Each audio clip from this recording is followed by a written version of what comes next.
अस्सलाम वालेकुम, कैसे हैं आप सब। आई होप आप सब ठीक ठाक होंगे। फ्रेंड्स, आज का हमारा प्लांट है शफलेरा प्लांट। एक बहुत ही खूबसूरत हाउस प्लांट है। आमतौर पर इसकी दो वैरायटीज़ हमें देखने में मिलती हैं। एक तो ये है जो आप स्क्रीन पर देख रहे हैं, ये वेरीगेटेड शफलेरा है। आप देख रहे हैं इसमें सेमी शेड हमें नज़र आ रहे हैं, एक ग्रीन और दूसरा ऑफ वाइट। बहुत ही खूबसूरत टेक्सचर है इसके लीव्स का। जबकि दूसरा शफलेरा जो है वो बिल्कुल ग्रीन शेड में आता है, उसके लीव्स जो हैं बिल्कुल ग्रीन कलर में होते हैं। और इन दोनों में जो डिफरेंस है वो सिर्फ़ और सिर्फ इतना है कि जो वेरीगेटेड है वो थोड़ा डेलिकेट माना जाता है, उसकी केयर हमें थोड़ा नॉर्मल से ज़्यादा करनी पड़ती है। जबकि जो ग्रीन वाला है वो हमें आसानी से हम उसकी केयर कर सकते हैं, वो एक हार्डी प्लांट है। शफलेरा के प्लांट को अम्ब्रेला प्लांट भी कहा जाता है, क्योंकि इसके लीव्स जो हैं बिल्कुल एक अम्ब्रेला की तरह चारों तरफ इसकी पत्तियां फैली हुई होती हैं। इस वजह से इसे अम्ब्रेला प्लांट भी कहा जाता है। अगर इसकी प्रोपगेशन के बारे में बात की जाए तो इसे प्रोपगेट करना बेहद आसान है। एक दफ़ा ये आपके घर में चल पड़े तो फिर आपको इसकी केयर करने में बिल्कुल भी दिक्कत महसूस नहीं होगी। शफलेरा का सबसे पहला प्लांट जो मैंने ख़रीदा था वो अब मेरे पास मौजूद नहीं है, क्योंकि फ़र्स्ट टाइम मुझे उसकी केयर के बारे में इतना आइडिया नहीं था। लेकिन अच्छी बात ये हुई कि मैंने उसमें से कुछ कटिंग्स निकाल ली थी और एज अ कटिंग मैं उन्हें ग्रो भी कर चुकी हूँ। ये जो आप प्लांट्स देख रहे हैं ये उसी मदर प्लांट से ली गई कटिंग्स हैं जो ग्रो की हैं, और अब ये पूरा पूरा एक प्लांट जो है वो बन चुके हैं। आमतौर पर हम इसकी कटिंग को स्प्रिंग सीज़न में ग्रो करते हैं, या फिर मानसून के सीज़न में भी इसकी कटिंग ग्रो की जा सकती हैं। और अगर आप चाहें तो इसे पानी में भी ग्रो कर सकते हैं, लेकिन ज़्यादा देर तक पानी में इसे नहीं रखा जा सकता। एट द एंड हमें इसे मिट्टी ही में शिफ्ट करना होगा। अगर आप इसके लीव देखें तो बहुत ही शाइनी लुक देते हैं, बिल्कुल एक आर्टिफिशियल प्लांट की तरह।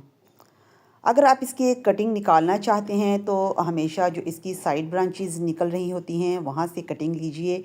कभी भी इसके टॉप से कटिंग मत लीजिए, अदरवाइज़ ये बुशी तो हो जाएगा लेकिन ऊपर की तरफ इसकी ग्रोथ कम हो जाएगी। तो ऐसे जिस तरह से ये ब्रांचेस इसकी साइड से निकली हुई हैं, इस तरह की ब्रांचेस हम कट करते हैं और इन्हीं को मिट्टी में लगाकर फिर से हम प्रोपगेट कर लेते हैं और नया प्लांट रेडी हो जाता है। इवन इसकी छोटी से छोटी कटिंग भी हम आसानी से ग्रो कर सकते हैं।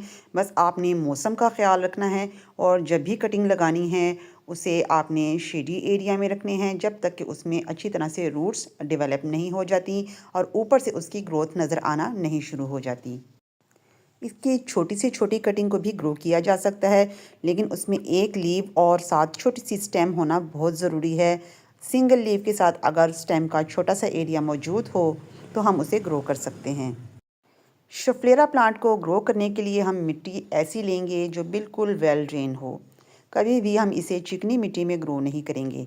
अगर आपके पास चिकनी मिट्टी मौजूद है तो उसमें कुछ सैंड और कुछ कंपोस्ट, कोकोपीट वगैरह आप यूज़ करके उसे वेल ड्रेन बना सकते हैं। ये एक सेमी शेड का प्लांट है और हम इसे ऐसी जगह पे रखेंगे जहाँ इसे छन कर धूप मिलती रहे।